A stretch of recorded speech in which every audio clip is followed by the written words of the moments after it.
Hello, இன்னைக்கு முள்ளங்கி பரோட்டா செய்கிறேன். அதுக்காக முள்ளங்கி சீவி அதில் உப்பு போட்டு ஊற வச்சு தண்ணியை வடிச்சு எடுத்துடணும். முள்ளங்கியில் என்ன முள்ளி பரோட்டா. முள்ளங்கியில் என்ன பிரச்சனைனா தண்ணி நிறையா விடும். அதனால் முதல்ல மாவு பிணையறதுக்கு முன்னாடி இந்த முள்ளங்கியில் கொஞ்சம் உப்பு போட்டு தண்ணி விட வச்சுட்டு தண்ணியை புழிஞ்சு எடுத்துருங்க. அந்த வர்ற தண்ணியவே போட்டு மாவில் பிணைஞ்சிருங்க. அப்புறம் முள்ளங்கியில் ஸ்டஃபிங் மாதிரி பண்ணி நம்ம இது பண்ணிக்கலாம். கொஞ்சம் முள்ளங்கி பரோட்டாவில் மசாலாலாம் உடனே சேர்க்கக்கூடாது. ஒரு பரோட்டாக்கும் சேர்த்து சேர்த்து போட்டுக்க வேண்டியதுதான். முள்ளங்கியில் கொஞ்சம் தண்ணி விட்டுருச்சு, ஸ்க்வீஸ் பண்ணி எடுத்துக்கலாம் தண்ணியை. இந்த தண்ணியில் தான் மாவு பிணைவோம்.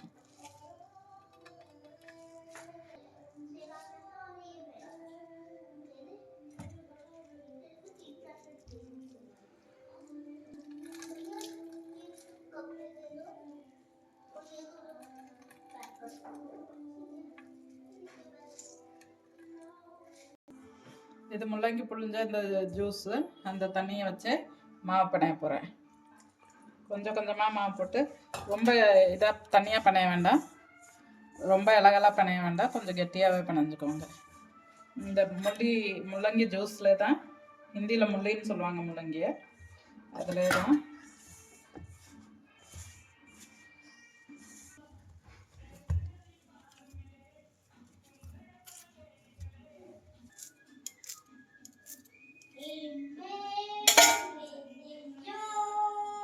கொத்தமல்லி தழை ஃப்ரெஷ்ஷாக போட்டுக்கலாம்.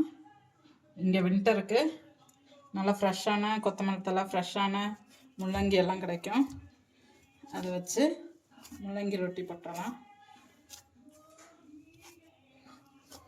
ரோல் மாதிரி ஷேப் பண்ணிக்கலாம். ஆலு பரோட்டா மாதிரி ஸ்டஃப் பண்ணி வச்சுட்டு அதுக்கப்புறம் போட முடியாது, ஏன்னா இதில் தண்ணி விட்டுரும்.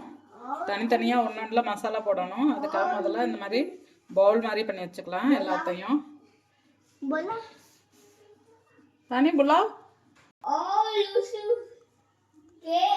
இப்போ கொஞ்சம் முள்ளங்கி அந்த நம்ம புழிஞ்சு வச்சிருக்கிறது, அதோட கொஞ்சம் கொத்தமல்லி தலை கொட்டி வச்சுருக்கேன், அதை எடுத்து உள்ள வச்சுக்கலாம். உள்ள வச்சுட்டு கொஞ்சமாக உப்பு போட்டுக்கலாம், ஏன்னா இதுலேயும் உப்பு போட்டேன்.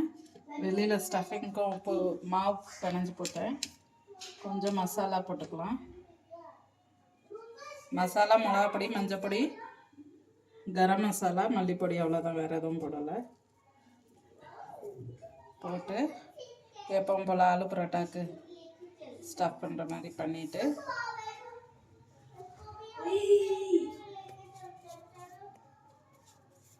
இதில் உப்பு போட்டு மசாலா போட்டு வச்சுக்கலாம். உப்பு போட முடியாது, மசாலா போட்டாலாம் பேசாமல்.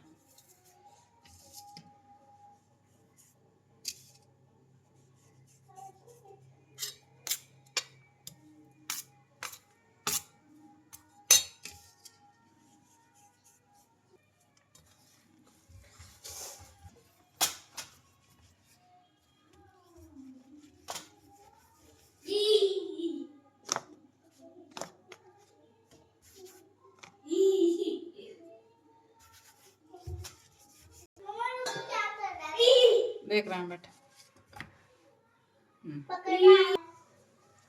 ரெண்டு பக்கமும் வேக வச்சுக்கலாம் நல்லா.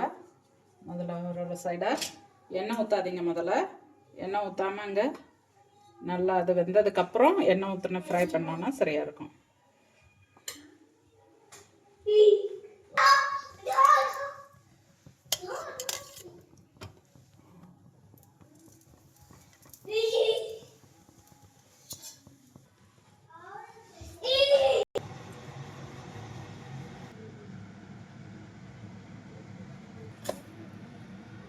முள்ளங்கி பரோட்டா ரெடி ஆயிடுச்சு. இப்போ குழந்தைங்களுக்கு சாப்பிட கொடுக்க போகிறேன். ஹஸ்பண்டு தயிரும் ஜீனியோட சாப்பிடுவாங்கன்னு சொன்னாங்க. சட்னி, கொத்தமல்லி தழை சட்னி இருக்குது. அதோட தக்காளி தொக்கு வச்சுருந்த மதியம் அது இருக்குது. பசங்களுக்கு அதோட கொடுக்குறேன். முள்ளங்கி பரோட்டா ரெடி.